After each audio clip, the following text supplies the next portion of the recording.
Hello and welcome to episode 102 of the Thinking LSAT podcast.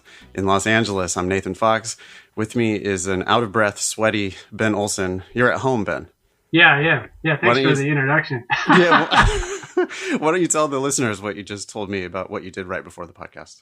Yeah, so I run most days of the week, and today I ran to the park as usual. And at the park, I'll do like pull-ups and stuff like that.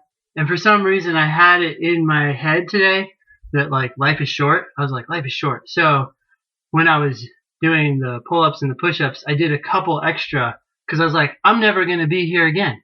I'm never going to be here doing these pull-ups in this moment again. So I might as well do more. And of course, you always have more juice in you than you feel like, you know, so I was able to do them. But then on the flip side of that, when I was done, I was like, oh man, like even just a couple more than like my normal set, which is pushing it a little bit. At least I thought it was. And, yeah. So then when I was running home, which is a little bit uphill, I was like, oh dang, I'm not going to make it back in time for the podcast. And so I kind of gave in. But then I started thinking like, oh, life is short again. So I like ran up the last little bit, and that's when I started talking to you. And that's why I was like, hello, Nathan. and a little bit dead. I'm almost recovered though. So I wish I would have made you do the introduction just right off the bat. Yeah. Anyway, it's going to be our most inspiring version, I guess, of the Thinking LSAT podcast with the inspirational, very inspired Ben Olson. How'd you get so inspired this morning, Ben, with your Life is Short? Oh, well, I re-listened to the book by Ashley Vance about Elon Musk, and one of his things is that he says it every now and then, but he's like, life is short, and he says this at various times when he's like making decisions. But the other thing is that he wrote this email to, I think, his entire SpaceX company, or maybe even both SpaceX and Tesla. No, I think it was just a SpaceX. But in that email, he was giving them investing advice and just actually schooling them and saying, look, you don't know what you're doing, so just keep your money in SpaceX or whatever, or do whatever you want to do, but don't try to outsmart the stock market. And then he said, I think that if you think that the SpaceX stock is going to go up, you should keep some, but I also think that you should sell some now. Don't keep it forever, even if you think it's going to be a very successful stock, because you should spend some of that now. Life is short. Like, holding it all for the end is kind of, you know, just as foolish as spending it all now. So, yeah. It just like hit me again. I'm like, yeah, like life is really short, and I might as well work hard if I'm going to work out at all. That was my thought. Wow. Yeah. Don't worry. It will go away quickly, and I'll be back to my normal self soon. So. Especially when you're sore tomorrow from today's workout, then you'll be then you'll be completely demotivated. No, that's right. That is interesting though. Yeah, spend some of your money. Like, why be a billionaire when you're 90 and have not like lived during your life? Yeah. On today's show, boy, we have all kinds of exciting stuff to talk about. The other thing you were just gonna add to the show agenda. Yeah. Is that what you were going to do? What is I it? was. Yeah. So it looks like Aaliyah donated $10, and then Lauren donated $60, and Jacob donated $100. So this was the week of donations. Thank you, all three of you. It's just it's an honor to get your money. No, that sounded wrong, but like, I mean, I was actually thinking about it on the way here when I was running up that hill. I was like, it's very nice of these people to send us this money. Like, they totally didn't have to. They could have just continued on with their lives and whatever, but they took the time even to like find the donation button, which I'm sure is like a hassle, and send us the money. So thanks. Yeah, it means a lot to us. As we discussed last show, I promise that I will spend mine frivolously and hopefully dangerously. Ben is not going to spend his dangerously, I'm sure, but I bet you would spend it frivolously, wouldn't you? Yeah. Honestly, I'd probably just get more books. I burn through books so fast that I keep buying Audible credits. I know that's boring, but Nah, it's but so that's interesting. living. That's what you want to do. That's how you want to spend your time, right? I mean, that's what you're Yeah, doing. You're excited about books, so yeah. you're doing that. That's Hmm. awesome. Yeah, I will do the same with my share of it. I haven't decided exactly what I'm going to do with it, but I'll do something fun and I'll talk about it on the show.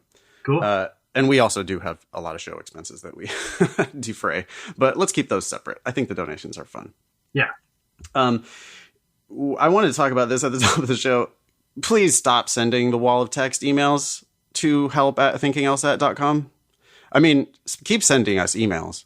And if there's a reason for the wall of text, then you can send a wall of text. But a little editing and a little toning it down on the just ramblings would be appreciated during this busy time of year.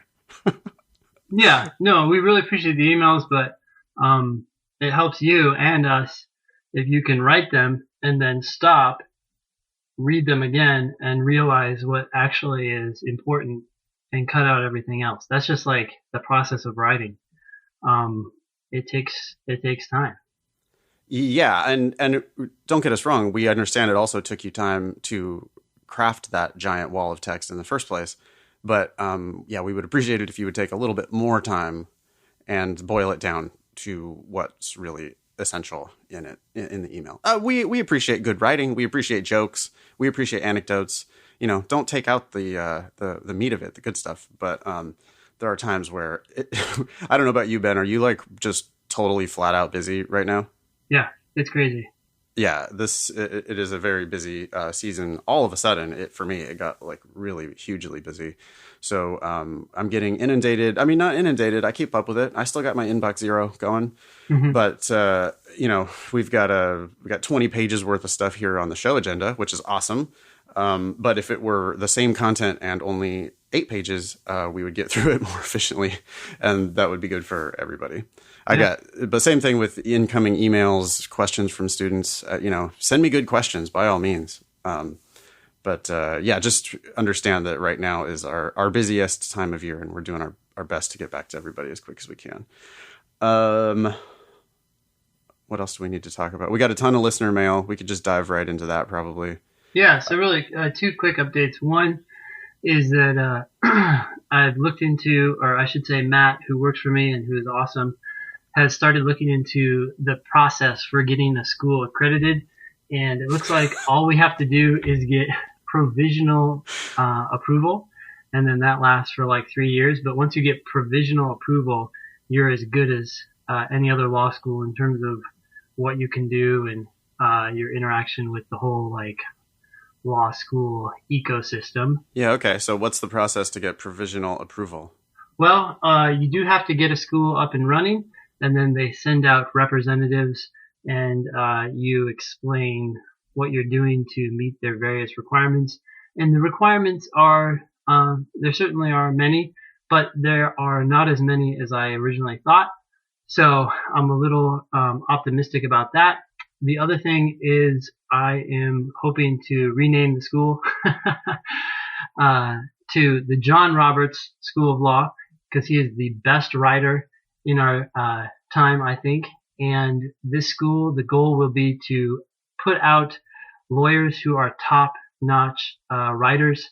And I think that's going to be its biggest challenge, right? Most people are going to look at this and say, hey, it's a complete joke, which it is right now. But to make it legit, it's got to wow people. And I think the way to do that is to make the class really small, to lower the price at the beginning so we can choose very top-notch candidates. We only need a few.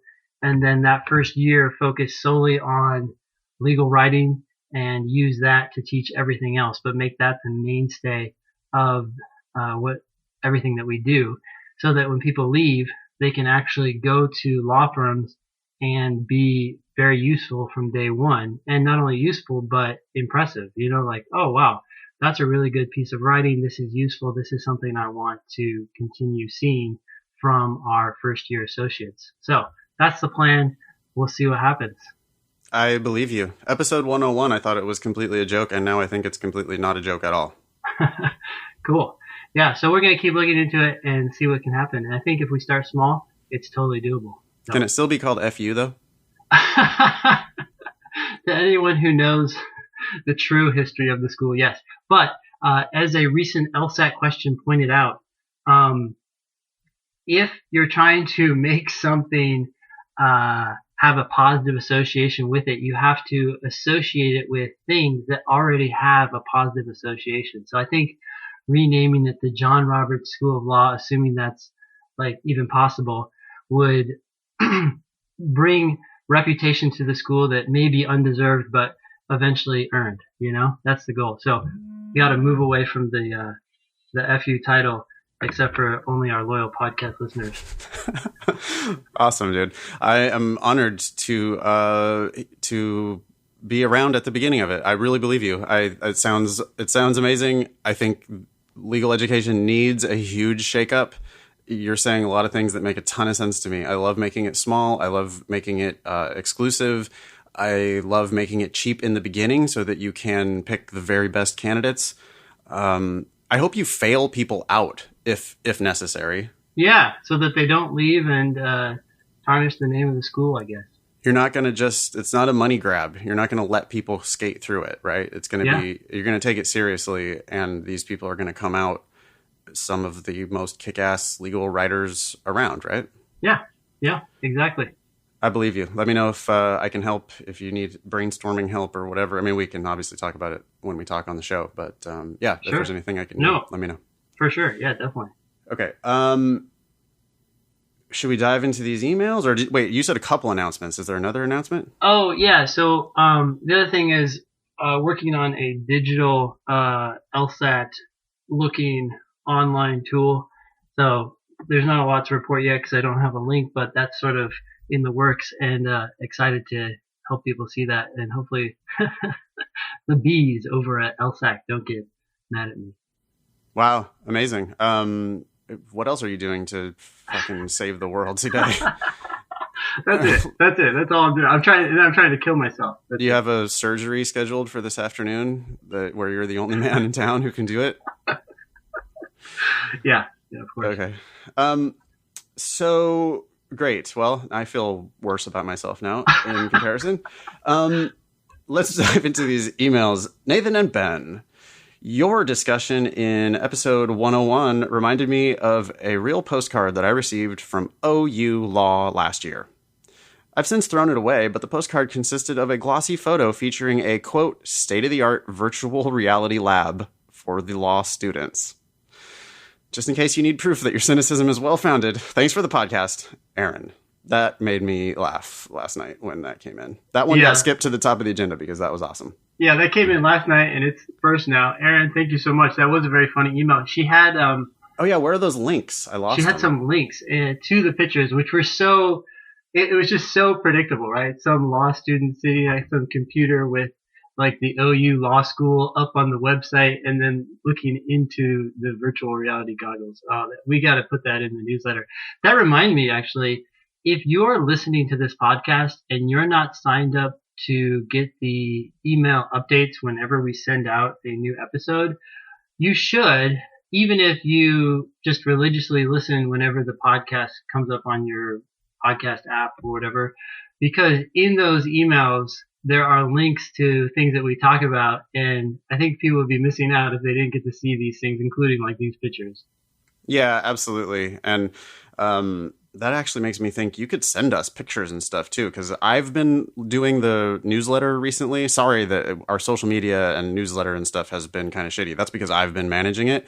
But I would be. I don't know how to add to that. I'm not even on Twitter. So Ben's too busy doing other important projects, all right, for him to be helping with the newsletter. But if you guys, the listeners, want to help with the newsletter, get in touch with me, and I'll see if you can maybe chip in a little bit. We could use some. We've had volunteer help in the past, right, with social media stuff. Anyway, if somebody wants to help that way with the show, we could probably talk. Yeah, because sure. I'm frankly tired of doing it, and but the OU Law virtual reality lab for law students is just hilarious. The pictures are amazing, and yeah, we'll get those out. You want to do the next one? Sure. Hi, Ben and Nathan. If you read this on the air, please don't use my real name. Got it. You are welcome to call me Humphrey, after my favorite actor, Humphrey Bogart. Cool. Now, that's out of the way. I love the podcast. It really helped me through my 6 months of self-study in preparation for the June 2017 test. Let's jump right into that teaser in my email subject line. Scores are back, and I scored a 173. Wow, nice work. That's the 99th percentile. What was the subject on the email? We don't have that. We don't have the subject. Oops. Oh. I guess that was the subject, maybe. Oh, okay. Sorry. My bad. No, it's cool. I know what you are both thinking. This is a wonderful score, and I should go into the admissions game confident and contented. Yeah. Well, that's part of what I'm thinking. Yeah. Okay. What else are you thinking? I'm hungry. Oh. This is a long email. Oh. Yeah. Sorry, go ahead. Yeah, sure. But here's the thing. Leading up to the test, my score average was 177. Wow, nice average. I know that I'm capable of a 177. Yeah. And trust me, I have the data to back that up. That's a very Trumpian, well, at least the trust me part is very Trumpian, but then having data is not Trumpian at all. So, yeah. This is sort of mixed. Yeah, right. In the course of my studies, I took every modern LSAT practice test. Okay? That's right. Tests 1 through 80. Holy cow. I thought by modern, he meant like 52 and up or something. But yeah, he didn't do the ones that are on the cave paintings and the stone tablets, but he did prep test 1 through 80. That's amazing. That's pretty stone tablet-ish. But yeah. Not quite. About 2/3 of those were timed sections, with the remaining third being full tests under timed conditions. Sounds like a good ratio. The average of my last 15 tests is a 177, with several 180s in there as well. In case you were wondering, yes, I took all my practice tests under fully timed conditions. I swear. I'm good. The 173 was a result of test day nerves and a truly terrible testing site right next to a hospital where ambulance sirens filled the room every 3 to 4 minutes. I walked out of the test knowing I did worse than average and feeling very discouraged. I'm sure you have a lot of sympathy from our listeners right now. I know that a 170 will get me into many great schools, but my dream school is Harvard, and I really do believe that I have the ability to get into Harvard and excel. I could spend many paragraphs extolling the reasons why I truly want to go to Harvard, blah, blah, blah. But suffice it to say, I see Harvard Law as my best chance for fulfilling my ultimate dream of becoming a federal judge. Interesting. Okay. This is way more feasible for me to move to. It is way more feasible for me to move to Harvard than any other school in the top 3, and I have friends in the area. For reference, my undergrad GPA is a 4.0, but my okay. This is all good, but my resume is pretty lackluster. Let me guess, you've only served 3 underprivileged countries. Yeah. No internships, leadership roles, relevant work experience. I know that my GPA is good, but I also realize that in order to make up for my less than stellar resume, I need a solid LSAT score to be considered a safe bet at Harvard. There's no such thing. I mean, unless you're like Legacy or something. I don't think there really is a safe bet at Harvard. No. I think, and this is interesting because the thing that Harvard is going to weigh the most, which is GPA, is solid, 4.0. And the 173 is solid. So the things that he's worried about, his lackluster resume, is really nothing to be worried about. It is probably the weakest part of his application. So, in his personal statement, maybe he needs to show not academic prowess, but interests in other areas and an understanding of the world outside of school and academic pursuits. But other than that, I would feel really good about all of this. Okay, so 173 is good, but it's close to the median for Harvard acceptance. I'm afraid that won't be enough for Harvard to want me. No, they'll want you. And on top of it all, I just can't shake the feeling that I can do better on the LSAT. I know I can. My practice test averages prove it, and I'm now super worried. So the difference between my actual score and my practice test scores will be the difference between acceptance and rejection. This is a email. This could be cut down a lot. Yeah, I mean, all of this has been said. So this is like first application right here to your school of law, right? Mm-hmm. And it needs to be cut down a little bit. There's too many adverbs in it, for one thing. Mm-hmm. Yeah, adverbs are truly want to go bad. to Harvard Law. I know you truly want to go to Harvard Law. I'm not suspecting you of lying. You want to go to Harvard Law. You could just say that. I want to go to Harvard Law. You also don't need to say it 10 times. But anyways. Yeah. Let's summarize this email. My score average was 177. I scored a 173. I've hit a few 180s. I have a 4.0 and I'd like to go to Harvard. Yeah. Uh-huh. Okay. All the important factors there. If you want to throw in the fact that you want to be a federal judge, awesome. Yep. So, you think you can do better? Yep. Mm-hmm. Yep. Question. Do you think I should take the LSAT again in September in order to increase my score and therefore my chances of acceptance at Harvard Law? Yeah. Yes, I do. Of course. Yeah. No brainer. Yep. No brainer. If you took it tomorrow, I would bet on you to score 177. Yeah. Because I believe you. So, yeah, I take it in September, and you don't have to do all 80 prep tests again between now and then either. You can just chill out. You could do a little bit here and there. You'll stay sharp, and it's not guaranteed that you're going to score 177 in September, but you are a pretty good wager to do so.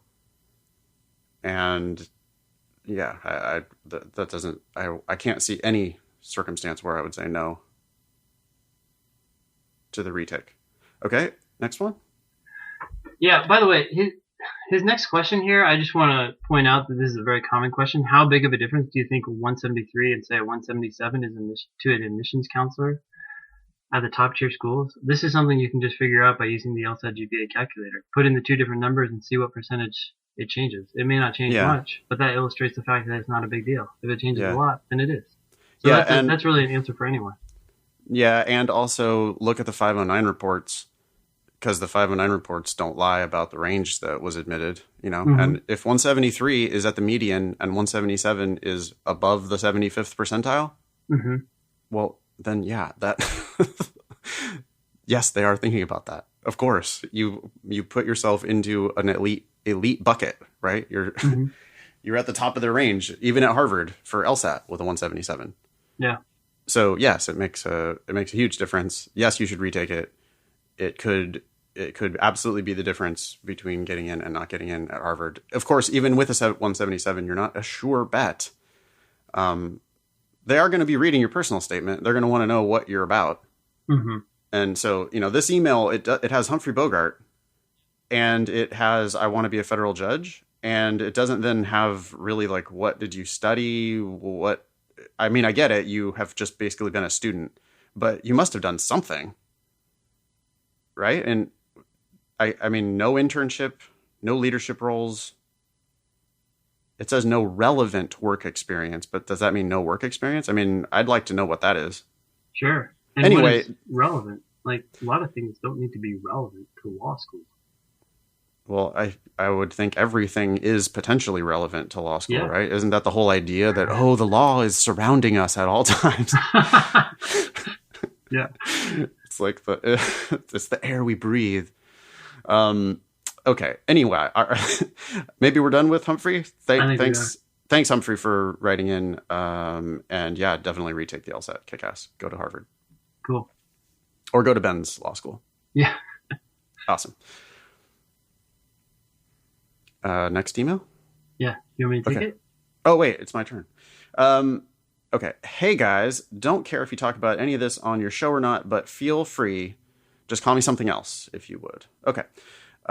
Wanted to let you know I plan on writing up that addendum on my grades/narcolepsy and a personal statement around narcolepsy to get your thoughts. Okay. Not sure if the personal statement will be very riveting, but I'll give it a whirl.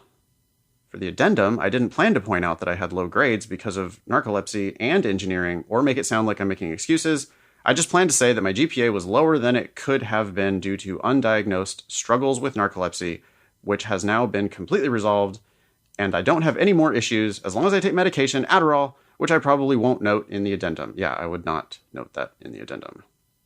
I don't think.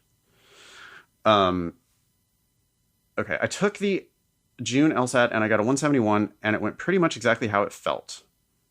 Reading comprehension, missed 4 because I ran out of time. Blah, blah, blah. Was terrifying. Okay. Logic games, I missed 0. LR, I was -2 in both sections. Had to guess on the last one. So what? That's still awesome. That said, I'm going to take it again in the fall since I don't feel my GPA will get me the school or scholarship that I'm looking to get, and because 5 of my 8 misses were due to time, which I feel I can get that extra minute or 2 I need with enough practice. Yeah, okay, maybe get better at the content. 171 is a pretty damn good score. I would, are your practice tests higher than that? If they are, then retake it. If not, then don't. Just wanted some vindication that retaking makes sense from your perspective. You guys always say another point or 2 can mean a lot, and I know I can get -1 or a 0 on any section on any given test, and with 2 more months to study, I'm pretty sure that's attainable consistently. I really don't want to put in the 2 months of work when I got a good score, but even 2 more points would probably definitely justify the work. Sorry. That was funny. Thanks for reading. And the pseudonym here is Steve. Steve, I would say, yeah, hey, if you think you can do better, you probably can. 171 is a great score, but like we were just talking about, 178 is better. If you have the energy to keep studying a little bit between now and September, if your practice test scores indicate that you can score higher, then yeah, take it again. Yeah. But you're going to have to do practice. It doesn't say anything here about practice tests, does it? Like averages or anything like that? No, we don't know. Okay. Well, you have anything to add to that? No, I would agree with you 100%. I would just say, look, it's 2 months. If you can turn a 171 even into like a 174, that's the difference, depending on where you want to go, between getting a full ride and maybe just getting a little bit of money. That seems like a really good payoff for 2 months of not even full-time work. You can't do this full-time. You're doing this like 2 hours a day, if that.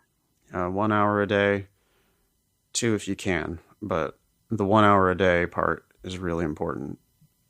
So that's not really that much work for the next 2 months, and if you could get a lot of money out of it, it seems totally worth it.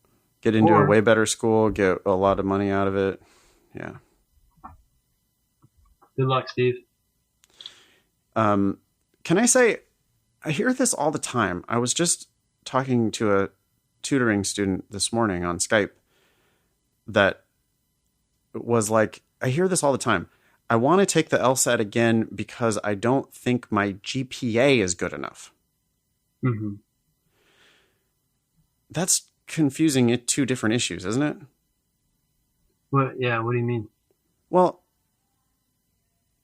everybody could use a better LSAT score. Doesn't matter what your GPA is. Yeah, that's true. I mean, I don't know why people are always doing this balancing. It's like, if Steve had a great GPA, would your advice change? No, that's still be my the point. Same month, same 2 months, same amount of work. I mean, I can understand how, like, the difference in GPA can make the decision easier, right? The lower it goes, the more it's like, well, I guess I understand it. I understand it. I don't think it's actually rational, though. Yeah, like it's already a fixed number anyway. That's what I'm saying. Yeah. That's like a sunk cost. That's just like not part of, I don't think that's part of the analysis. I think we just told Humphrey with his 4.0 and his 173 to retake it. Mm-hmm. Because he has higher goals, because everybody should have higher goals, whether that's a better school or more scholarship money. Mm-hmm. Why wouldn't you get the best. I don't know. I just don't understand why you wouldn't get the best you could. If it's only going to be an hour a day or an hour or two a day for 2 months, and there's this dramatic, because I think for everyone there is a dramatic upside in getting a few more LSAT points. Mm-hmm. Mm-hmm.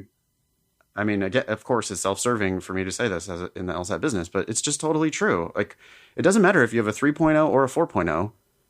If you are capable of 4 more LSAT points, you should get them, because good shit will happen to you. Yeah. I mean, it really comes down to, I guess, how painful do you really think it will be? I mean, I have to remind myself that for some people, the LSAT is excruciatingly painful, right? And so, if you're doing it wrong, I mean, that's, I feel like, a mindset issue. Why does if it's excruciatingly painful, you should just not be going to law school.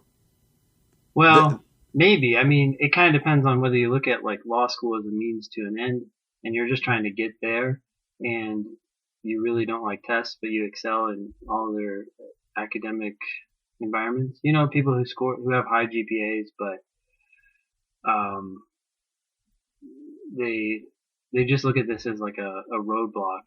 And I think that part of it is you just got to be tougher and just bite the bullet. But in some cases though, I do feel like I'm telling people like, okay, just throw in the towel and now focus on applying, because you got to pick what you want to focus on and spend your time dealing with.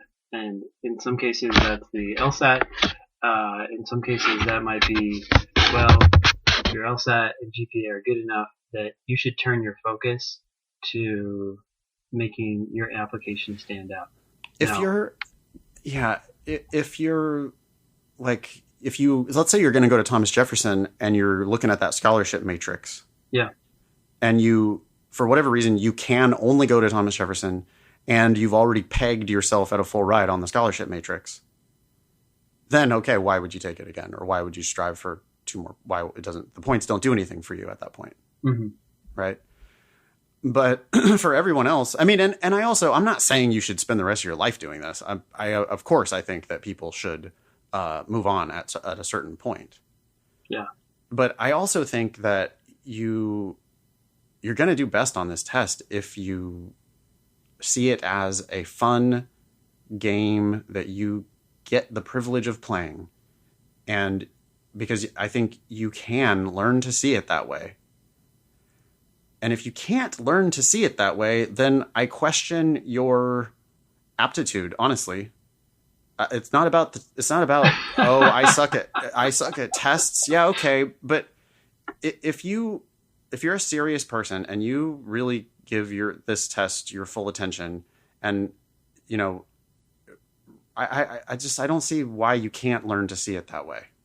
Yeah. I don't know if I don't know if I'd question people's aptitude. I think people just have different like strengths and weaknesses and likes. And actually, I think strengths and weaknesses really are a function of likes and dislikes. And I don't know how controllable that is. I think to some extent you can control that. Like you can grow up eating natto, which is a form of Japanese food that is disgusting in my opinion, but I know there are many people who grow up with that and love it, you know? And it's a function of how much exposure that you have to it. And like, there are so many people, right, that take your classes and they're like, oh, I hated the games at first, but now I kind of enjoy them.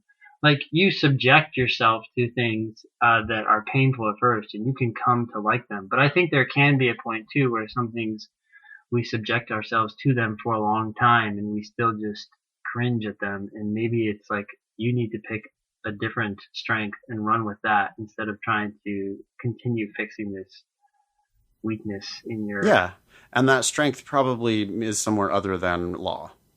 Maybe. I mean, I guess I'm not... We'll see, Ben. The proof is going to be when the 509 report comes out for John Roberts' law. That's right. Because I will look at that LSAT range, and it is going to be a very high and very narrow range. I will be shocked if you are admitting people with a 160. No, I agree. I would... On the flip side of this is a law school admissions reviewer, I would only want to take the best scores that I could because there's a high correlation between high scores and doing well and high GPA too, right? Both of those numbers I think are very significant and telling in terms of how likely that individual is to do in this field. But I guess I'm thinking that there are some people out there that may have a competitive LSAT score, but maybe not the best score they could get or think they could get. But it might make sense for them to turn their focus to the other parts of their application. That's all. I'm not saying that like, oh, scores don't matter, or something like Scores that. matter a lot. Yeah, they matter a lot. You will. I mean, exceptional people are exceptional, and we will make exceptions. And I'm painting with a broad brush when I say that this has something to do with your aptitude, but it has something to do with your aptitude for almost everyone, unless you are some crazy weird exception. And when you look at the range at John Roberts, it's going to be very narrow and very high. And I don't know people who score 175 who don't enjoy the test. Mm-hmm. And Ben is going to be admitting people who score 175. So that's what I'm saying is like, if you are going to be a really kick-ass attorney, I really think you can get to love this. And okay, it doesn't apply to everyone, but it applies to 999 out of 1,000. So, I mean, that's my that's my position on it. Yeah. Excellent. Do we have anything else for Steve? No. Okay, beautiful. Yeah, I think it's your turn. Hey, Nate and Ben. Hope you both had a nice 4th. Ooh, this email's been in the queue for a while. I know. We got to get through them faster. Sorry, I'll try to speed up. No, it's okay. If you read this on the podcast, please do not read my name. Got it. I received a 178 on my diagnostic test. 158, wow. Ben. Sorry, what? 158. Yeah, I can't read. Wow, that's a great starting score. Since then, I've had one session with Nate, which was very helpful. Clap for you, Nate. Good job. Yeah. I've been listening to your podcast and diligently studying for the past few months. I took the June test and received a 165. Wow, nice job. While I know this is a good score, I'm still fairly disappointed because I've been scoring 170 above on my last 10 or so practice tests. Yeah, that is disappointing. For reference, my last 5 were 174, 172, 172, 174. We got a lot of emails from high. We got 3 emails in a row from people scoring in the 170s today. Yeah, don't let this sample discourage you all out there. Like, hey, everyone's getting in the 170s. No, it's still only 3%. I think my main issue test day was that I had the hardest time just relaxing and getting over test day anxiety. The more I tried to relax and approach it as prep test 81, the more anxious I got. What also really threw me off was the 5-minute warning. I did my best not to panic at that point or worry about time, but I felt like I couldn't focus on anything in those last 5 minutes. All right, this is pretty common. Well, that's why you need to practice with a 5-minute warning. Yeah, it is. This surprises me. Did this nameless July 4th celebratant person say practice with 5-minute warning? Do you know? I'm thinking no. I mean, I'm inferring no. Yeah.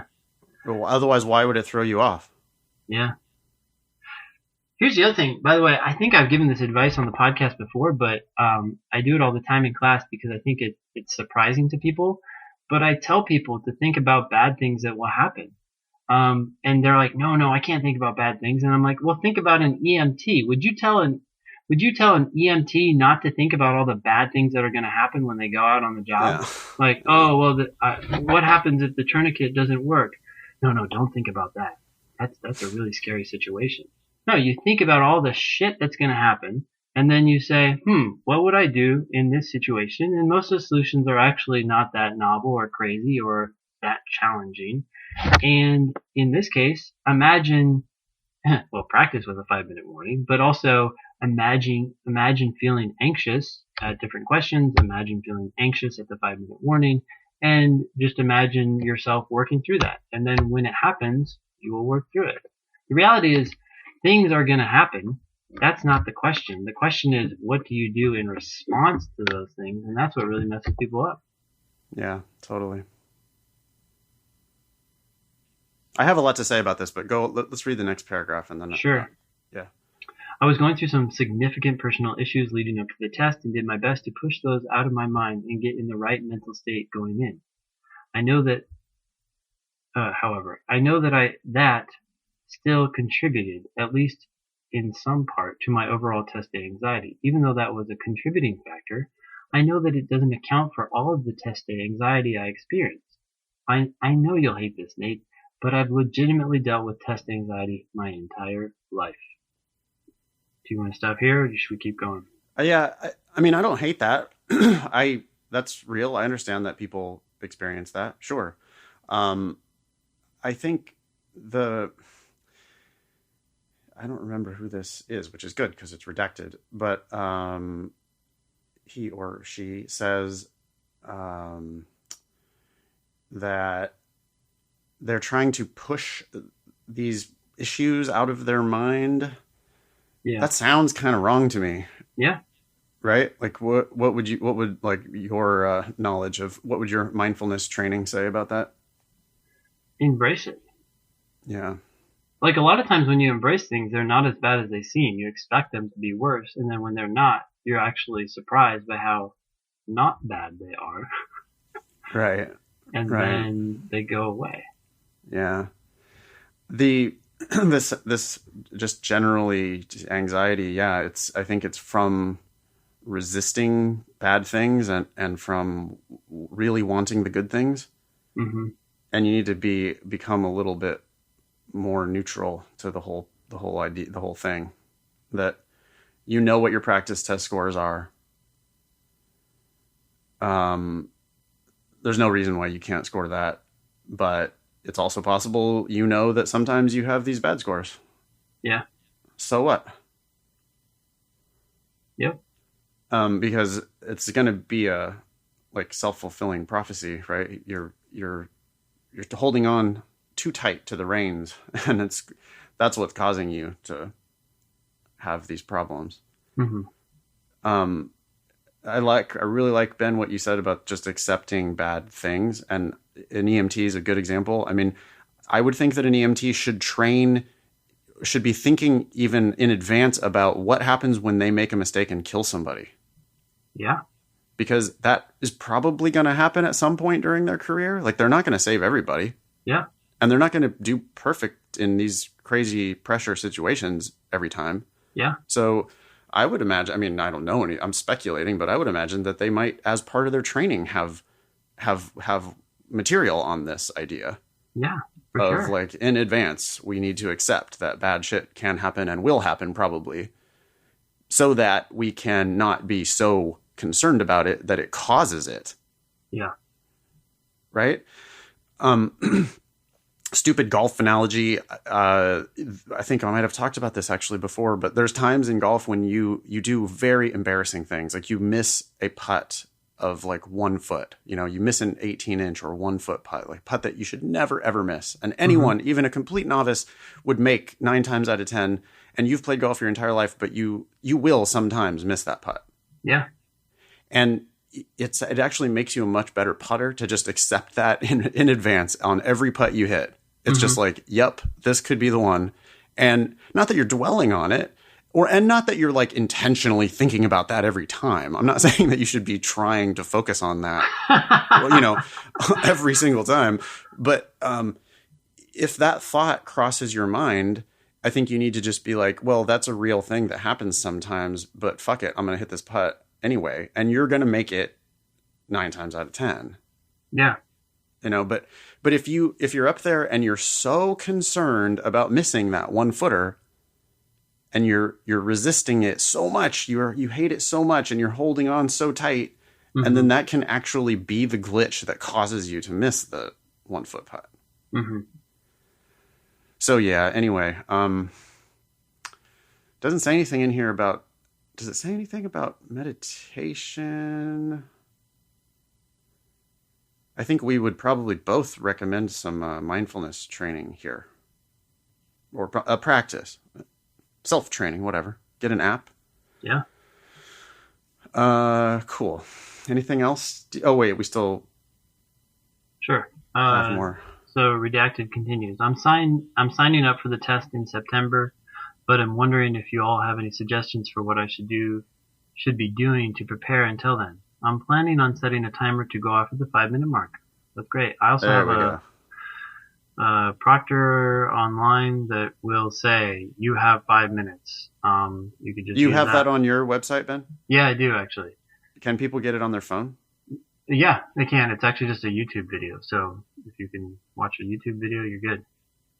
Okay. I'll put a link in here for it. Can people download that video? Because that seems like a lot of unnecessary streaming for people. Yeah. I mean, I understand it's an easy way to do it, but if we have any listeners that are app developers, we need a Thinking LSAT, just a simple timer app. Yep. Yeah, that'd be awesome. And I'm sure there's a way to make that. I'll make that downloadable. I'm sure there's a way to do it because we have the original file, of course. So okay, yeah, we'll have both of those. So instead of setting a timer to have it go off in 5 and then have your other timer go off at 35, which would be challenging, feel free to just use that if you want to. But if you can't get that, yeah, this works too. Just need that little reminder. Yeah, I use a simple timer app called Due, D-U-E. Mm-hmm. I think it was like $2.99 or something. And it allows you to set multiple countdown timers, and it's very easy too. So I open Due and I see a 30-minute timer and a 35-minute timer, and I just hit the switch on both of them. It takes me like 3 clicks, and boom, I have 2 countdown timers, awesome. One 30-minute and one 35-minute. Now, I, of course, don't look at that, and I'm not like really managing it. But yeah, when the first ding goes off, that's the 5-minute warning, and when the second ding goes off, that's time up. Yeah. So, yeah, I mean, that's imperfect. Hopefully we'll get our Thinking LSAT app made by one of our listeners. Dude, that should be seriously easy. We can have that up, I bet, pretty quick. That'd be cool. Let's People do ask it. about that all the time. Yeah. Let's do it. I'll make everybody's life better. But yeah, in the meantime, we got your video, Ben. So that's awesome. Cool. So that sounds like a good plan, redacted. So I can get used to that. Yeah, that'd be good. But I'm wondering how frequently you think I should be studying, or if either of you have any other suggestions for how to perform better on the next one. Our advice is always the same for this, right? It's keep doing 35-minute sections, at most 1 a day, review the heck out of them, and I would make flashcards for specific takeaways. I think the biggest mistake I hear with people when they review questions is they say things like, yeah, I got that question wrong. And I'm like, okay, well, what'd you take away from that? Like, what would you, want to tell yourself on a future test? And they're like, well, read more carefully. I'm like, yeah, that's actually good. You probably should be reading more carefully. We're always telling people to be engaged and pay attention to the passage, but is there anything more specific you can say? Like, was there a word that you didn't realize? Did you miss the most? Did you forget that strong answers are good in this kind of question, or maybe weak for this kind of question? Yeah. Can you get more concrete than just pay more attention? Be focused, which are probably true, but specific advice is much more memorable and that's usable. Interesting. So the practice then of writing it on the flashcard just makes people think about it and actually boil it down into something they can take away, whether or not they actually use those flashcards. Yeah. They have forced themselves to confront what the issue actually was. Yeah, and to keep things simple, I tell people to pull out those flashcards every morning when they're eating breakfast, because I feel like breakfast is one of those times where you're probably just sitting on your phone anyway, or looking at the back of a stupid, cereal box, if anyone still does that. And it's like, have a box of flashcards and just flip through them and be like, oh yeah, I remember this, or this is a takeaway I had a couple days ago or a week ago and I'd forgotten about it. But yeah, that's a good point. Like, many is not most. Or whatever. Yeah, that's a good one. Cool. My turn? Sure. Hi, Ben and Nathan. I'm sure you've been getting a ton of these emails since scores were released, so I'll do my best to be concise. I scored 171 on the June LSAT. Jesus Christ, what's going on? Yeah. Our listeners are going to hate us, or they're going to be like, everyone's going to be feeling so discouraged. Like me, when I hear you and your workout and your fucking law school that you're starting. And all our listeners are going to be like, oh, no big deal. Just 4 people in a row writing in with 170 somethings. and complaining about them and because they want to do better. Yeah. Yeah, these are not, well, they are representative. I mean, in a way, they are data points. These people do exist. These people do also tend to write emails and be very engaged, and you're going to have a nice crop of applicants for John Roberts. This is awesome. When are you starting? As soon as possible. We'll see. Maybe we can pull it off this year. You can't admit a class for 2017, but for 2018, you could definitely admit a class. Well, it just depends on when the school starts, right? Like, I don't know if it necessarily has to start at the normal time. Oh, that's true. It can be it doesn't need to be the typical thing at all. Yeah. Is it going to be virtual? It's with goggles. It's gonna be VR, dude. That's the edge. That's where things are going. Yeah. Totally.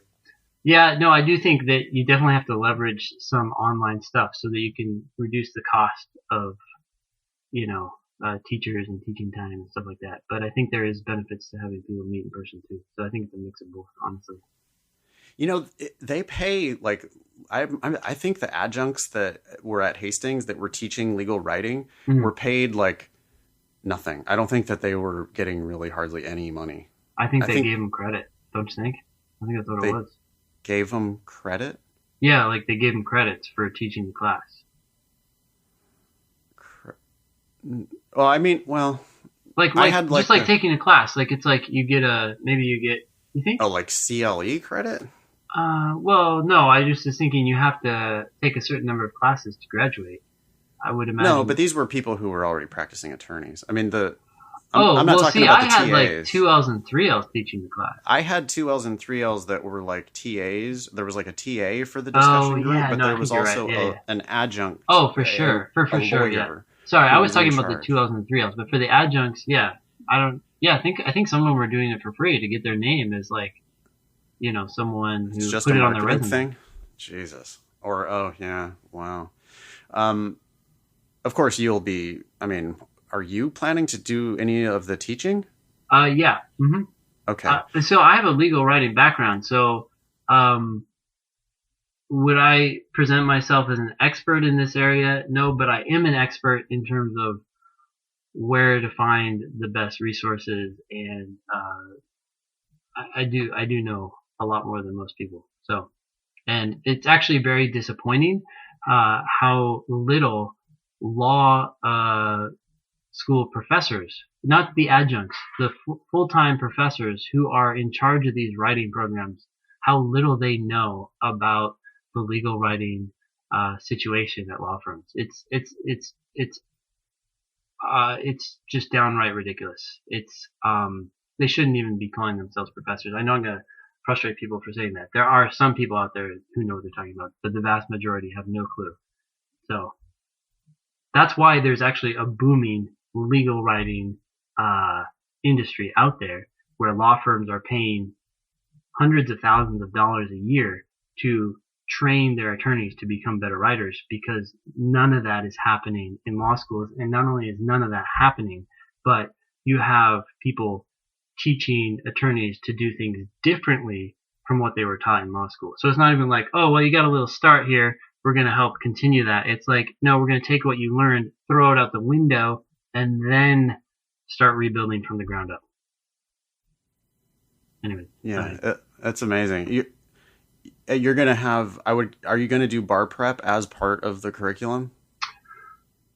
I think that you have to think about, I think that it would be a small part of it, but I think you can do bar preparation actually much faster than Barbary and other programs do it, because my sense, at least when I took a class, was that they were concerned about being sued, and so they didn't actually do it in the most efficient way possible. They gave you all the information in these huge tomes that were useless. Yeah, whereas, just to show like, hey, look at all this. If you would have just learned all this material, you didn't learn all of our material, so of course you didn't pass the bar. You didn't do all of the homework.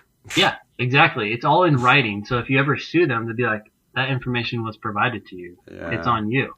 Yeah. But that actually decreases your chances of succeeding because now you have to sort through all the information to decide Yeah. what to focus on. So I think if you just bite the bullet and say, no, no, no, we're going to help you figure out what to focus on, which is a very small percentage of all of that garbage, Yeah. you can do it in less time and have better results.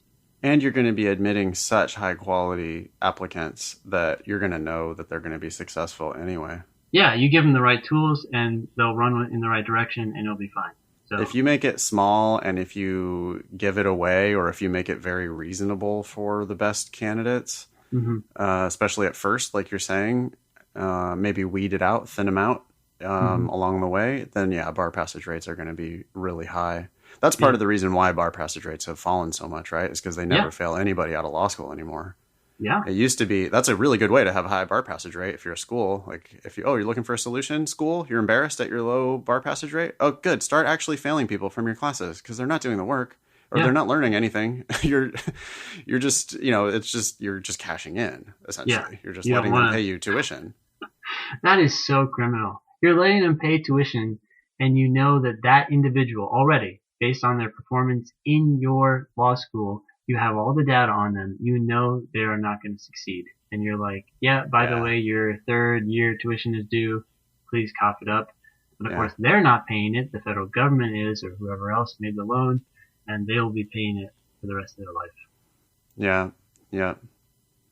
Yeah, I should have failed. I think I've said this before, but I was so tuned out in law school. I didn't do anything. I mean, I didn't show up. I asked one of my professors. She had a mandatory attendance policy, and I got an exclusion from it.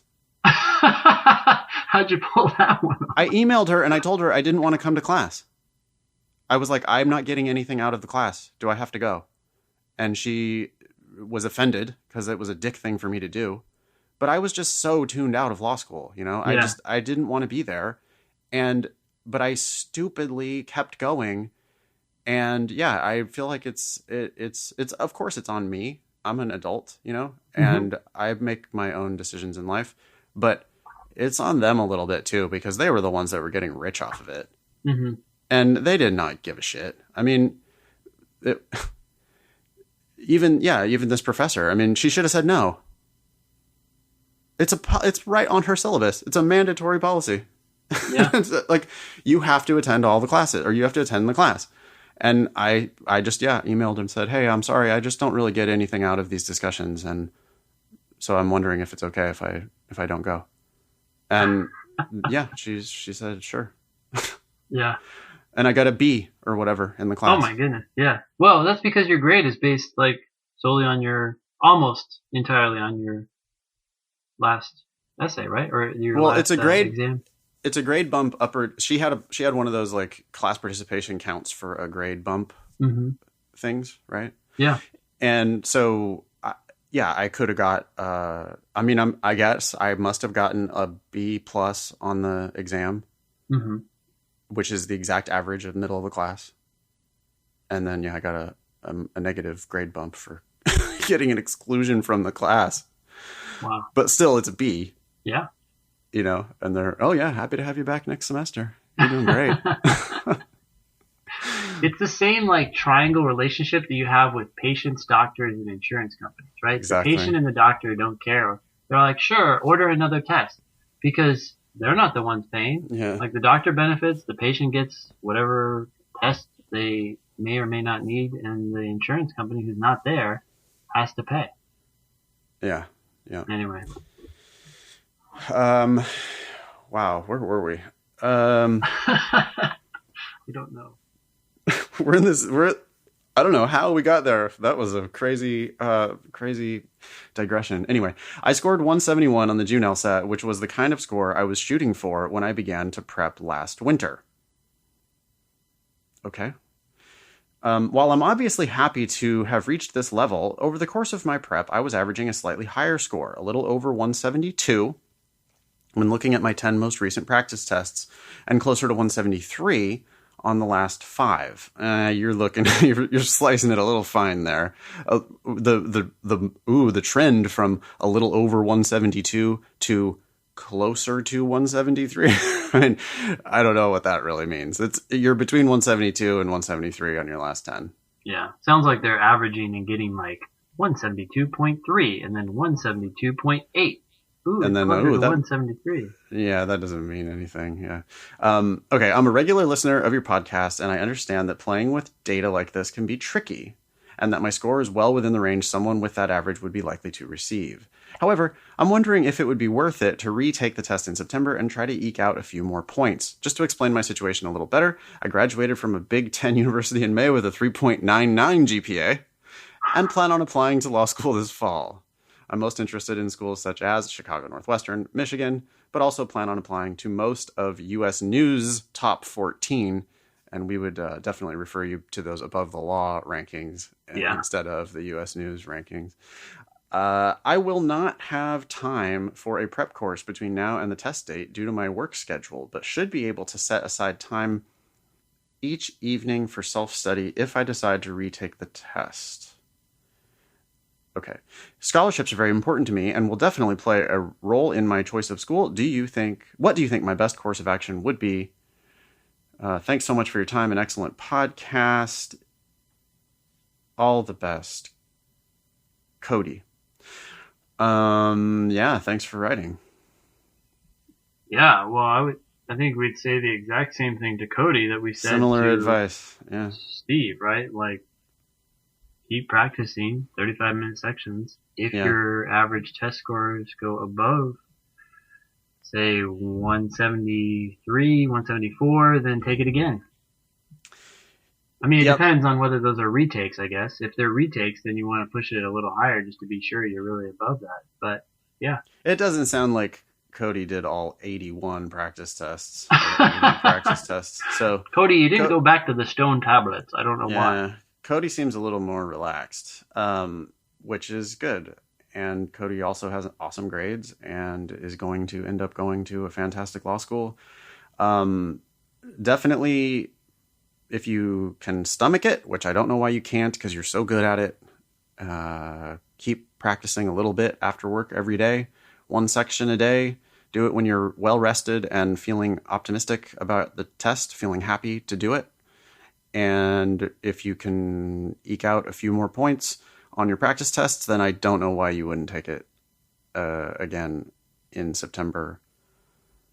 I don't think I have any. Oh, I wanted to say I think this is the best of the 4 emails we have received so far today. Yes. Got a lot of detail, and it's the best written. Short. It is concise. The sentences are well crafted. It was easy to read. It doesn't have typos and all kinds of crazy mistakes in it. I think Cody right now, Ben, if I had to pick one out of these 4 for John Roberts, I got my eye on Cody. Yeah. A couple other things about Cody. Cody puts a comma between 2 independent clauses in one sentence. That's a rare thing for a lot of people to do. Yeah. Could use a semicolon. Yeah. Or a comma. And more paragraphs. And more paragraphs? Yeah, like this doesn't, you can break this paragraph up into shorter paragraphs. Oh, I'm not saying to make it longer. Yeah. I see. I still think it was very nice. Yeah, I'm just, I enjoyed it. But we can always get better. Yeah, we can always improve. All right, cool. Thanks, Cody. Hey, I'm just going to put in one plug here. So with the 35-minute sections, if you're not already doing so, Cody, and you don't have a system to do it, feel free to use my score tracker because you can put in individual sections one at a time and find some videos for some of those questions, especially if other people have asked about them before in class. You can just keep track of all that information. You can take notes on questions that you found challenging, and keep track of questions that you might want to review again later. So, you want to give the address for that? Sure. So if you go to strategyprep.com, you'll see a link in the top right-hand corner that says student account. If you click on that, that will take you to the score tracker. Awesome. Cool. Should I read the next one? Yeah. Oh, people are going to hate us. I already see the number. Yeah. Hey, Ben and Nathan, just wanted to say a quick thank you for the podcast. I self-studied for the June LSAT and found your podcast to be so helpful as a supplement to my reading, drilling, and practice tests. I ended up scoring a 173, in large part because I had a confident and calm mindset going into the exam, thanks to all of your tips. Just gave you a $30 donation for those 3 points above 170. Thanks again. It's fine to use my name if you read this. Thank you, Susie. That's awesome. Yep. Fantastic. Yeah, that's another donation too. She must have given that to us last week or something. I think that one might have been a long time ago because Yeah. we're still digging through this backlog of emails. Yeah, awesome. Thanks, Susie. Yeah.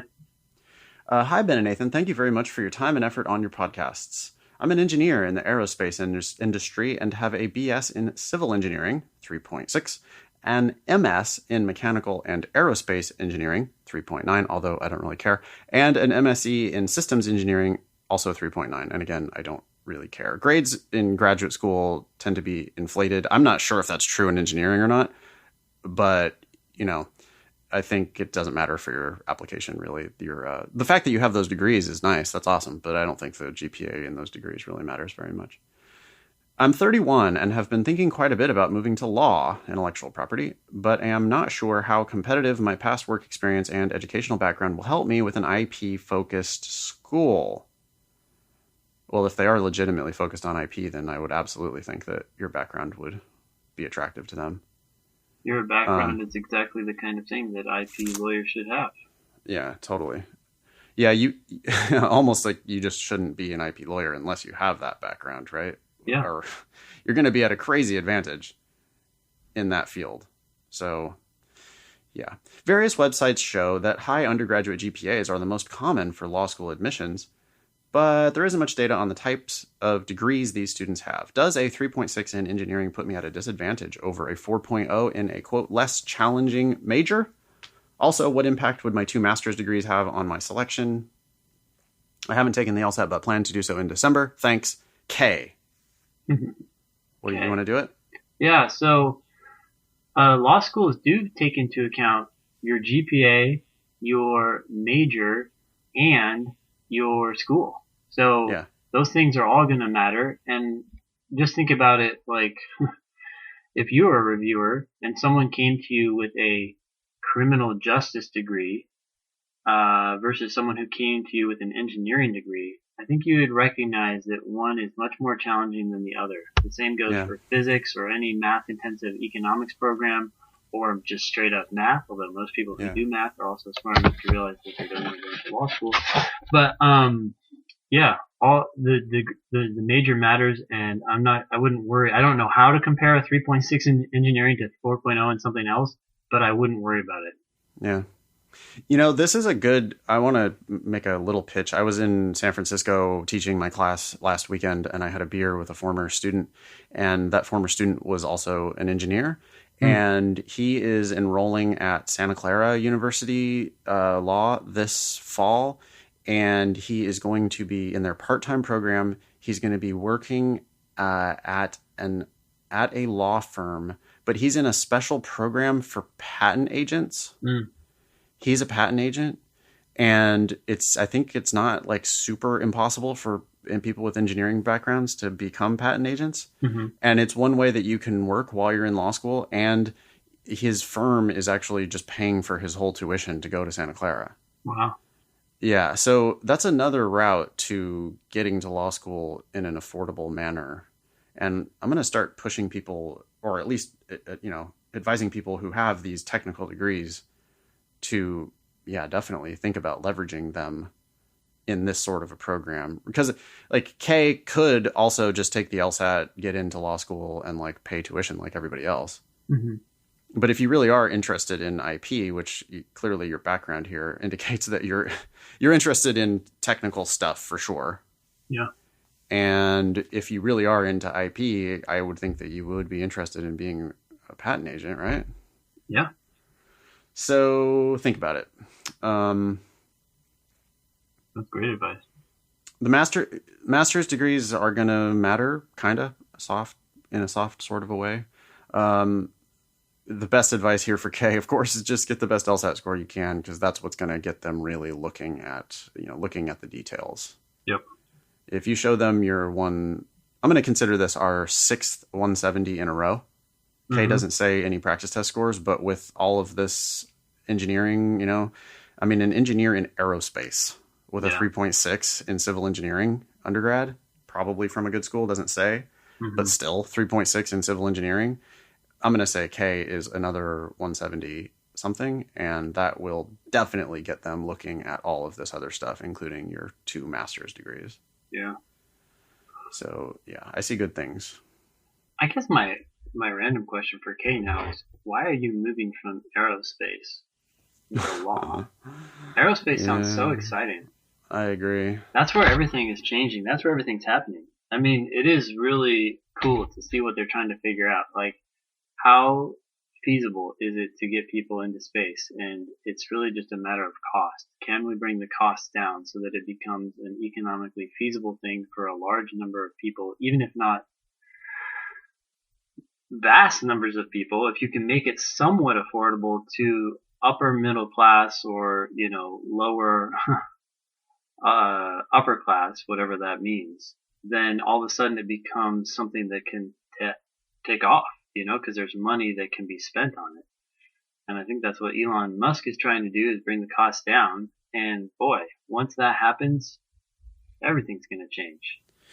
You want to go to space, Ben? You're going to go, what? I mean, are you talking about space station? You're talking about other planets? What are you talking about?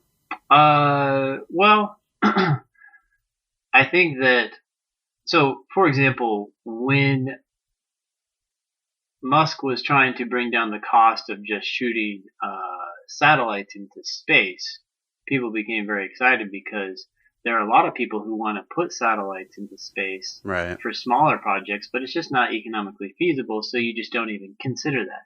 And so then once that becomes like somewhat affordable, all of a sudden people start jumping on board and say, well, wait, if we can do that, then maybe we can do this. And so I'm not exactly sure where it would all go, but when you bring the cost down for certain things, then all of a sudden a whole bunch of other things open up. I mean, even like the Tesla cars, right? They're based off of these, well, I think they were originally based off of these ion batteries, or lithium batteries, sorry.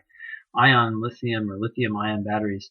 And that came about because people had made them cheaper by trying to perfect them for laptops. So laptops, all the money that went into laptops drove down the cost of lithium ion batteries and increased their effectiveness and all this stuff, to the point where it's like, oh, they're strong enough now, we can put them into cars. And so then you start putting them into cars, and all of a sudden it's like, now we figure out how to put a bunch of these together. So we're not just doing small things like laptops, we're doing huge things like cars. And then someone's like, oh, well, if we can do that, then we can do this, and yada, yada, yada. So I guess as the cost for space endeavors goes down, what we can do and what we can take advantage of out in space might go up dramatically. I mean, it might be something as simple as, I know this is stupid, but just as I'm talking, like, oh, we have a problem with trash. Well, if there's a way to get if it's cheap to get trash out into space, I can't imagine that it would ever become that cheap, but if it could be,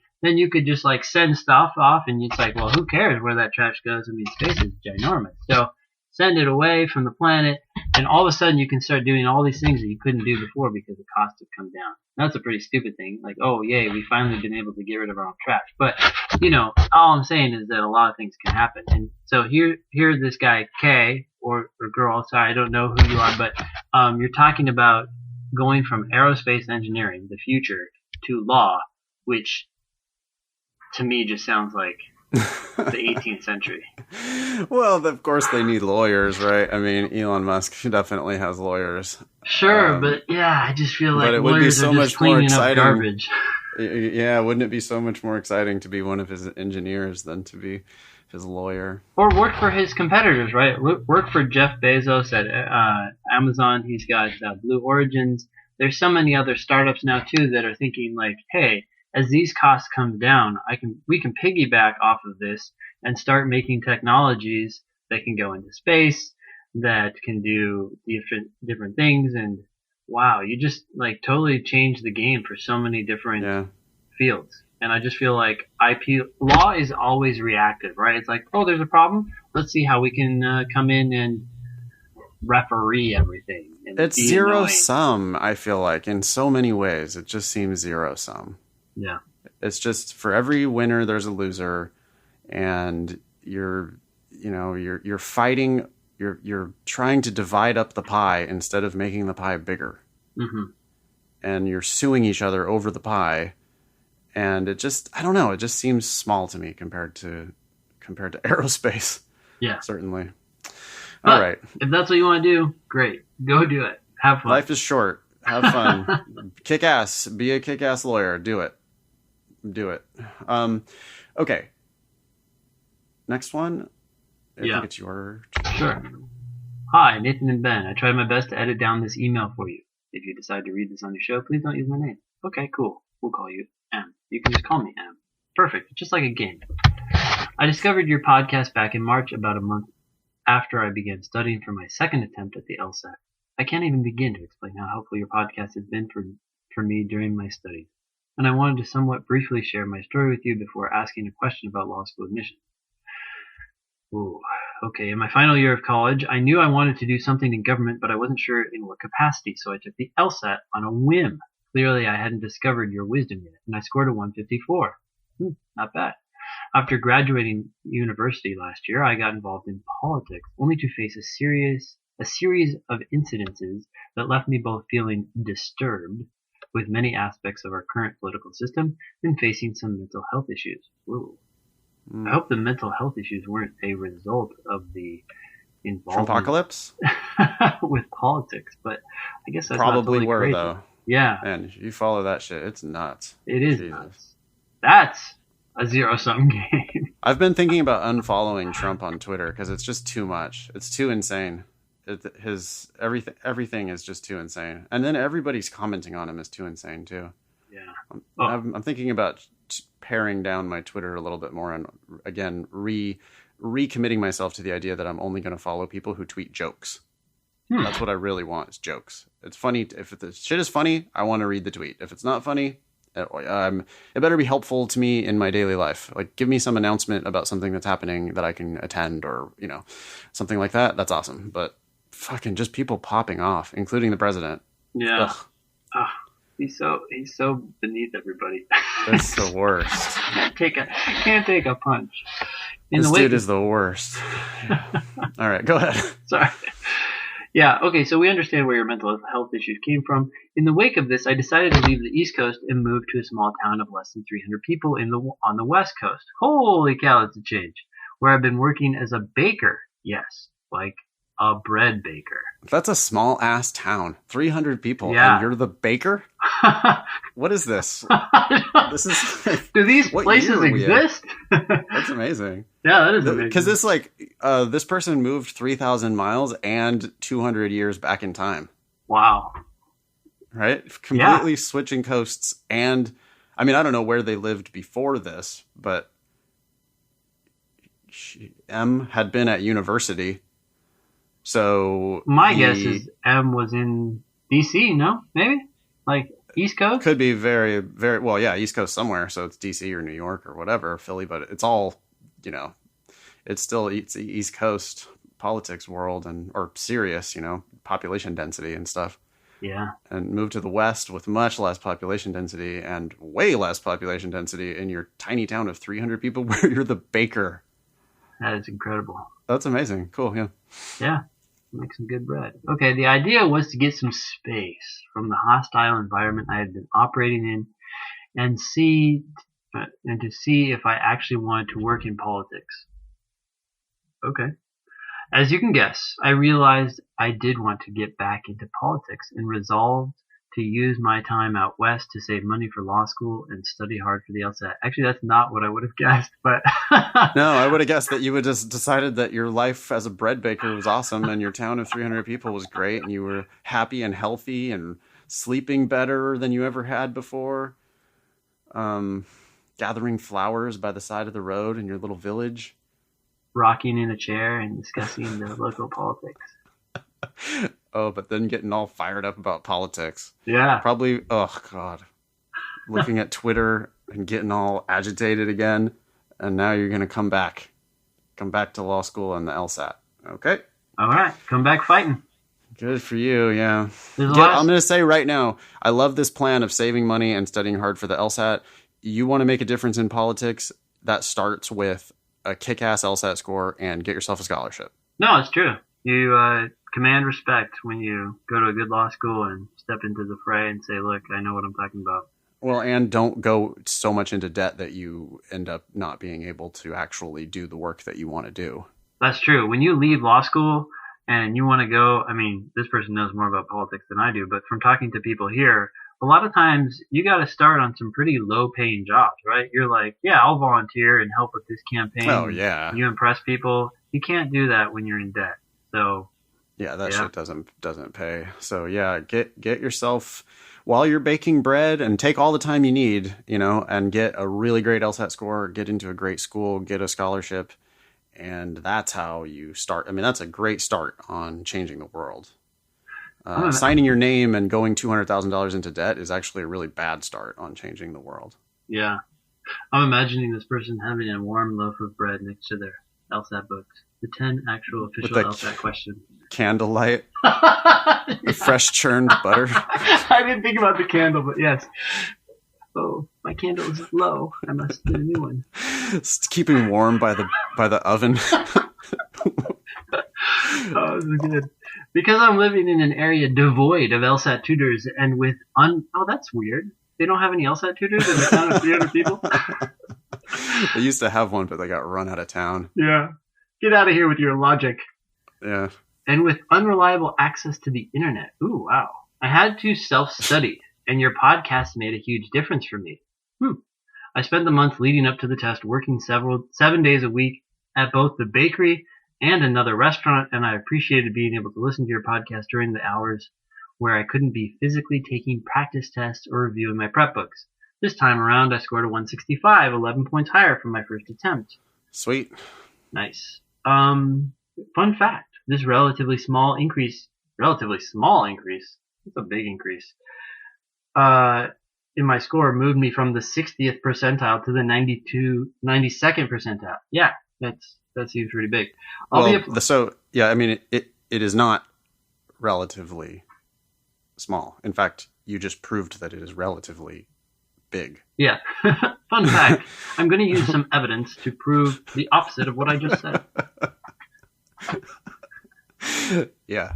I mean, I get it. It is a small nominal increase of 11 points. It sounds small. Yeah, and that's what I think a lot of people get confused by, right? They're like, oh, I just went up a few points. Yeah, and you're like, I really wish they would add a zero. Add a zero? Oh, yeah. To like to the scale? Yeah, the LSAT should be from 1,200 to 1,800. Yeah. Then this would be a 110 point increase. And yeah. It would be like, yeah, sweet. Yeah, look, 110 points. It moved me up from the 60th to the 92nd percentile. Yeah. That sounds like it would move you that much. But yeah, no, the LSAT scoring scale is super compressed. So every point moves you past 2% of all of your competitors. Or here, every point she increased moved her past 3% of all of her competitors. And so, yeah, she moved past 30% of all other people taking the LSAT. Yeah. By moving her score from a 154 to a 165. And if you assume 100,000 people take it a year, which is a rough, good estimate, I think that's 30,000 people. 32,000. Yeah, she moved past 30,000 other applicants. Yeah. She's stepping ahead of in line. She's just cut in front of 30,000 other people. She passed. Imagine your hometown. Multiply that by 100. You just jumped over 100 of your towns. Amazing. Yeah. Yeah. Okay. I'll be applying for the 2018 cycle and will be moving back to the East Coast soon to find a job or internship that will ease me back into the political sphere before I begin school. I don't know if you can ease back from a town of 300, but in any case, should I include an addendum in my applications explaining the difference between my first and second LSAT score? The reality is that neither score was a fluke. They both simply represented my drive towards attending law school at two different stages of my life. What do you think? Sure. I mean, if they ask about that, if they ask, then definitely. Yeah. I actually, it doesn't sound like that bad of an idea. I mean, What it would is you a say? big, well, it's a big improvement, right? Mhm. And so I might lead with something like, for a school that doesn't ask, I might say something like, I'm sharing this because other schools have asked me, or something like that. I don't know. Well, I don't know. Maybe it's not necessary to do that, but no, I would say exactly what she has said so far here. Just Would you want to point out that you took the LSAT on a whim, or would you want to just no, focus on the no, fact no. that you improved? Yes, Yeah, of course.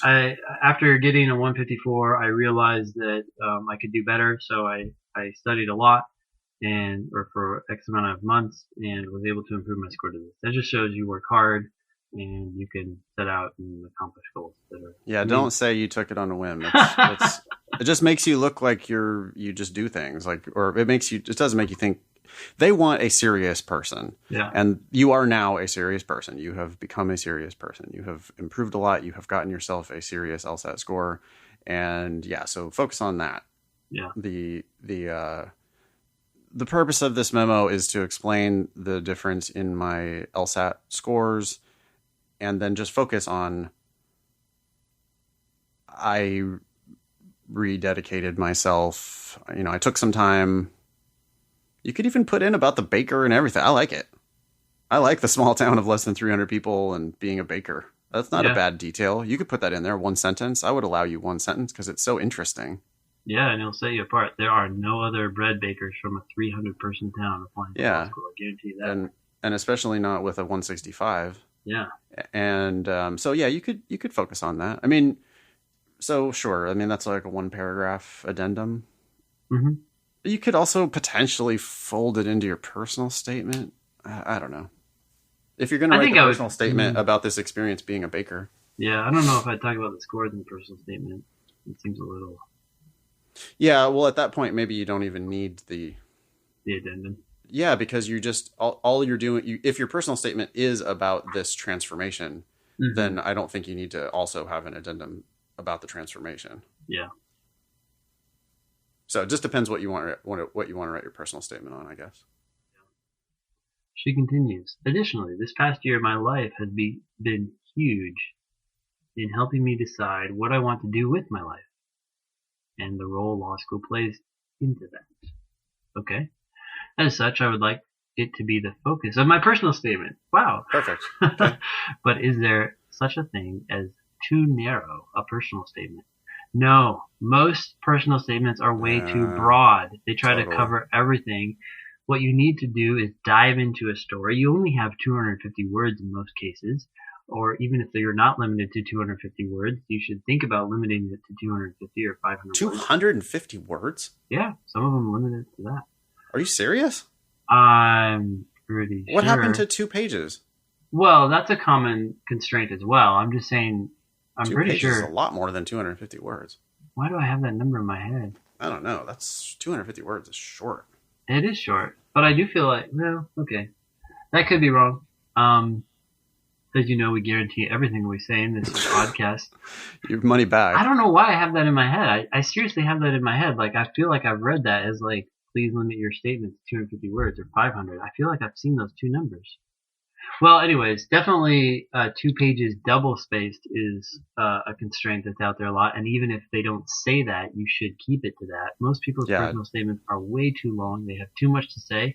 They are walls of text, just like all the emails. Yeah, and too broad, too just rehash your resume and not tell a story. Yeah. I want a story. Jump into the story.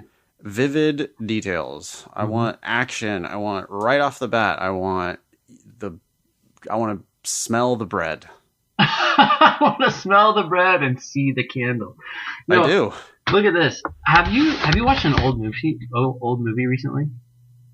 Man, now I'm thinking about Abraham Lincoln. This is Abraham Lincoln kind of thing, right? The candlelight and the studying for the LSAT. Oh no, I was just thinking like, whenever I watch an old movie. No, I'm not responding to your old movie thing. Sorry. Oh, wait, what? Yeah. The image that I want in this personal I'm writing M's personal statement. Oh, yeah. I want him to come off as Abraham Lincoln in this, with the baking bread and studying the LSAT by candlelight. I mean, that would be lying, I'm sure, but anyway, that's the like emotion I'm going for in M's personal statement, and it is not too narrow to be doing that. You need to be telling a story, so vivid details and absolutely tell a story. Okay, have I watched an old movie lately? No, I have not. So I haven't done it either, because the last time I watched an old movie, even just from like the 90s, but like they're so freaking slow. Yeah, they don't hold up. I mean, movies these days are just so good. I mean, and so, you know what? Actually, I did see. So, how about this? I was on a plane, and the people, there was a dude in front of me who was watching like 80s movies of the whole flight. Mm-hmm. And I looked over his shoulder at two oldish movies. Mm-hmm. One of them looked awesome, and one of them looked unbelievably terrible. The terrible one was Weekend at Bernie's. Mm. I remember laughing at that hysterically when I was like 10. Yeah. But that movie, it never, I'm sure, was good. And in retrospect, looking at it again, it's like, oh my God, wow, what were we doing with this in the 80s? I mean, I got some, it was like a sight gag for 90 minutes. Yeah. With the dead body, them dragging him around, you know? Mm-hmm. But the other one was Back to the Future. Mm-hmm. Yeah. And that shit still looks awesome. Yeah. That's still a great movie. Anyways, good movie. Not to shit on your point, but no, yeah, thanks a lot. Yeah. But I think I haven't seen Back to the Future recently, but when you watch these movies that are a little bit older, they take a lot more time to get into what's going on. They have a lot more conversations that don't have any point to the movie. Absolutely. Broadly, right? And so that's what a lot of personal statements are like, right? They just start out and they're kind of talking about things, and you're like, dude, what does this have to do with anything? Yet, ironically, a more recent movie is just as long, but they pack in way more, because they're when they go through that editing process, and some people hate this, but when they go through it, they're like, dude, does this advance the plot or not? And if it doesn't, it's out. And that's what you need to do with your personal statement. You need to say, hey, look, is this clause advancing my story, or what I'm trying to say, or the point I want to make to this law school, or is it just verbal garbage, right? And therefore should be taken out because it's like chit chat between two characters that have no, benefit except for making you like feel like you're listening in on a conversation that you don't care about. Yeah, we can go ahead and jump right in. We don't need to introduce everything that's going on. You don't need to give me the biography of every character. Yeah, or your parents or your grandparents. Like, people like to point out that their grandparents immigrated to this country. That's awesome. If that's really central to your story, it should be half of a sentence. It should be after my grandparents immigrated to America from yada yada, comma. Yeah, it's also not the beginning of your story. Yeah, I mean, you can give me that detail in the middle of the story. Mm-hmm. I don't need that detail up front. That's just not a vivid, exciting detail. Yeah. And also, like, ever since I was a kid, I wanted to be a lawyer. And then when I was in high school, this desire deepened when I blah, blah, blah. If that's the beginning of your story, that sucks. They're not finishing that personal statement. Ugh, that's like everyone else. That's just, yes, you and all 5,000 of these applicants have that exact same story to tell, or something similar to that, something similarly boring. Yeah. So you got to give me an anecdote, something that happened at work to you one time. Mm-hmm. I'm way more interested in the car accident that you got in, or the anything, anything different, interesting, real, vivid detail. Yeah. Give me your bread recipe. I don't care. But I'm serious though. Little known fact. No, fun fact. Wouldn't this personal statement be so much better if it was starting off, or you could have a great personal statement that starts off with like salt and flour and the oven and whatever. I mean, it's like now you're the reader's like, oh shit, this is different. Yeah. Well, what of if course this... then you... Yeah, go ahead. Well, of course, then you have to make it something about law school, but you can tell the story in so many different interesting ways. Yeah. I'm just thinking of this email, Em. What if you had written to us and said, after trying politics in Washington, D.C., details, by the way, are very interesting. They make things come alive. I decided to move to a town of 300 people and become a bread baker. You'd be like, what? Boom. Yeah. First sentence needs to end with bread baker. Yeah. Absolutely. Yes. In any case, so no, there is no such thing as a too narrow personal statement. Will admissions committees find it odd if I de-emphasize my academic career in favor of my post-grad experience, considering that it has only been a year? No, I don't think you need to focus on your academic career unless your academic career is like weak. Then maybe that's the weakness in your application, and you need to talk about some academic things that show you're not gonna, lose steam in law school, right?